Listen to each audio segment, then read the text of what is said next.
Next.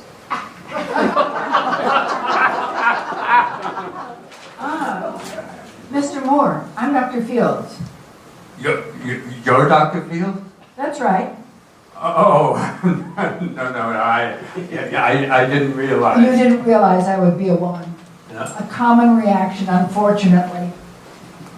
No one expects a woman to gravitate to the field of proctology. It's considered a male domain. And yet, we think it quite natural for a woman to be a gynecologist. As they say in baseball, it's a game of inches. Take a chair. Well, Don't worry, it's a special pneumatic seat.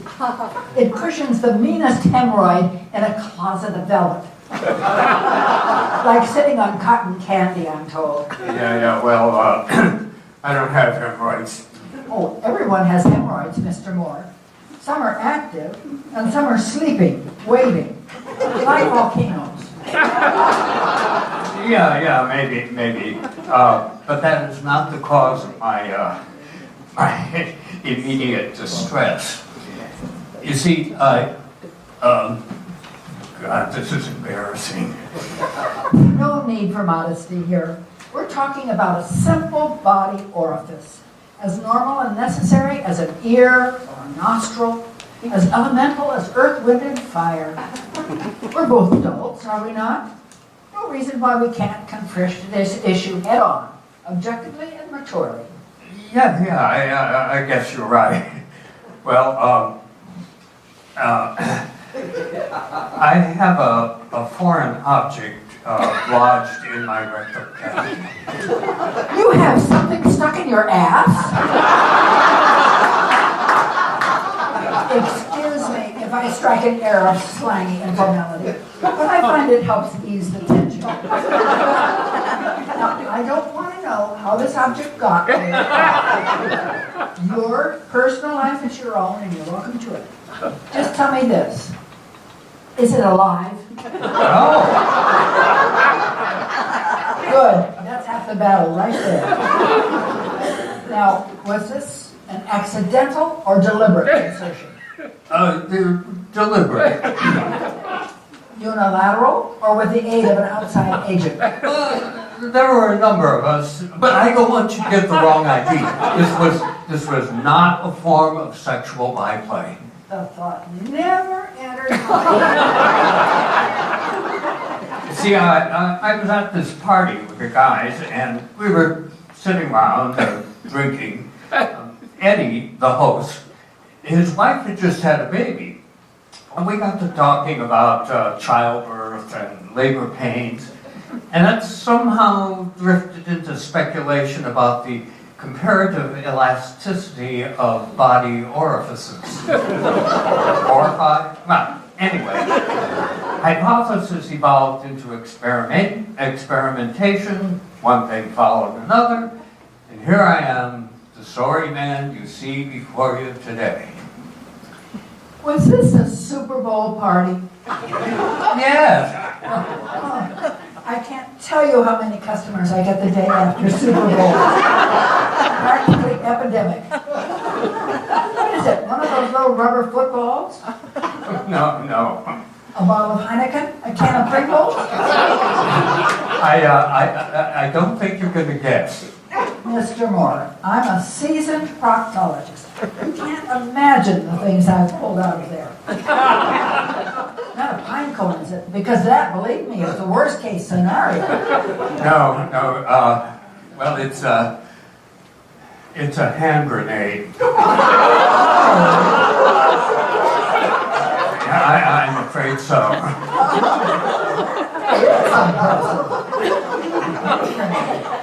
You're right, I never would have guessed. Yeah, Eddie, being a former Marine, he has a lot of war souvenirs. This one, ironically, hails from Grenada. Just let me get this all down. Grenada. Oh, very good. I have to tell you, Mr. Moore, this is quite original. Perhaps unprecedented. It's going to make the most distinguished addition to the growing treasury of proctological lore. You should be very proud. Well, I'm a little ambivalent. You see, it's apparently a live grenade, capable of detonation. A live grenade in your rectum? Well, that ups the ante considerably, doesn't it? Yeah, that's why I insisted on seeing you before lunch. There's a sense of urgency here that I can't overemphasize. To be sure. I'm intrigued. Whatever possessed you to shove a loaded hand grenade up there? It couldn't have been a casual impulse. I guess you could blame it on peer pressure. The other guys were showing off their respective capacities, and I felt the need to hold up my end. And I admit, I do have a fierce competitive streak. Vandy Landis could manage a Kia pet. Well, it's a cold day in hell when you get the better of me. Are you in any pain? Well, I'm hardly comfortable, but my pressing concern is the pin. It's in a delicate position, so delicate as to preclude any attempt at exercise or basic hygiene. One false move, an errant turn, a sudden sneeze. You're saying your butt could blow at any time. I am on the verge of implosion, yes. You're sitting on a powder keg. This whole experiment could really backfire on you. Dr. Fields, I must say, I find your breeziness somewhat inappropriate. I have an unstable hand grenade embedded in my rectum. I am under considerable stress. Oh, Mr. Moore, laughter is the best medicine. Let me tell you a little story. We had a patient in here once with serious blockage issues. He was what we in the business call morbidly constipated. It seems this fellow had a nervous habit of eating twine, and all that loose fiber had collected and solidified in the colonic well. He was literally bound up. Well, we tried everything. Vaseline, scissors, a small chisel. Nothing worked. The little mother wasn't going to budge. So we took a break. And to just relieve the tension, we started telling a few jokes. There was one about a priest and a duck, or was it a quail? I forget. But anyway, we had this fellow laughing to beat the band, doubled over, pounding on the desk. Finally, he gave one good hearty snort, and let me tell you, that thing shot out of him like a bazooka. But invented that wall over there, you could still hear. Where do you get all the twine? I don't know. Home Depot. That's not a joke. The point I'm making is you have to maintain your sense of humor. So you have a hand grenade in your ass. It's not the end of the world. I'm sorry, I'm just feeling a little overmatched. Have you spoken with a military consultant? Perhaps it can be easily disarmed. Yeah, I stopped by the Army Recruiting Center. They wouldn't even look at it. Considered my recreational use of military arsenal to be disrespectful and subversive. The local police, in fact, informed me that I could be brought up on charges of carrying a concealed weapon.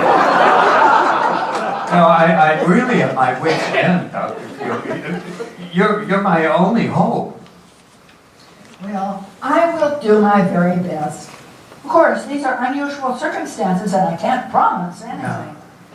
On the other hand, I've never lost a patient yet. Let's go to the examination table behind the screen and we'll take a look, shall we? Just loosen your pants and bend over. Okay. Now open wide and say, ah. Just kidding. Oh, yes, I see our little guest. Oh, there, want to come out and play? Well, Mr. Moore, if it's any comfort to you, it doesn't look nearly as bad as it probably feels. I'm relatively confident that we can discharge the grenade without surgery.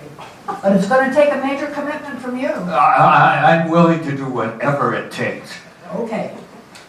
I want you to squeeze my hand very hard. Now, take short, quick breaths like this.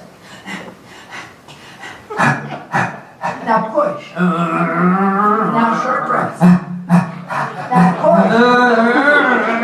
Short breaths. Push.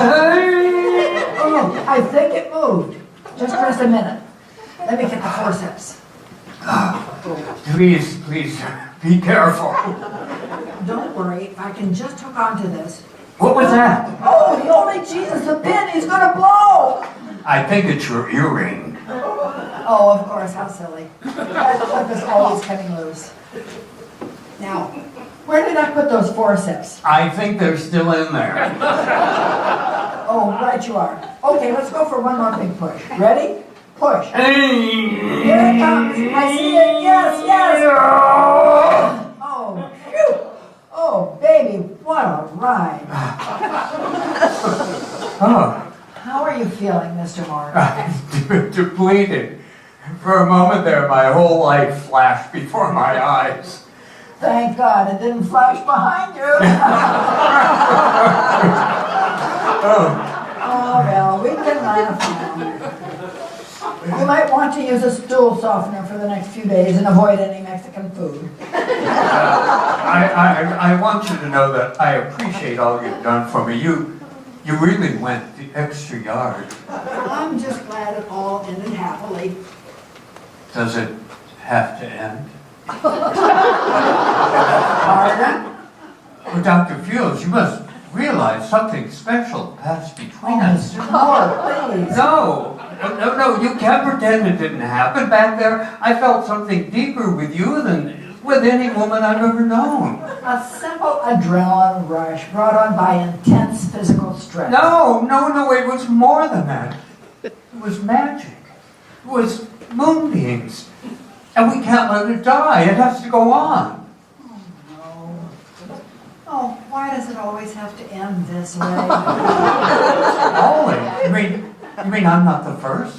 Oh, Mr. Moore, you must understand. Today was something new for you. And it was strange and thrilling. And maybe it expanded your horizons a little bit. But that's my world every day. That's my center, my touchstone, the pole star around which my universe wheels. You're going back to your everyday life with a new experience under your belt. But I'm here for the long run. A proctologist, c'est moi. I'm not sure if you can deal with this. Fancy words, but what you're saying is you just don't want me. What is it? Am I too small? Too raw? Oh, no, you're magnificent. You remind me of why I went into this challenging field in the first place. But we're not meant to be, that's all. It's apples and oranges. When I walked in here today, I was desperate. You gave me hope. You gave me a reason to carry on. Now you yank it away. God, I feel so empty. I'd run out of here if I could. May I keep this as a souvenir? Oh, yeah. I don't think Eddie would want it back now anyway. Thank you. I'll treasure it. Go now, and don't look back.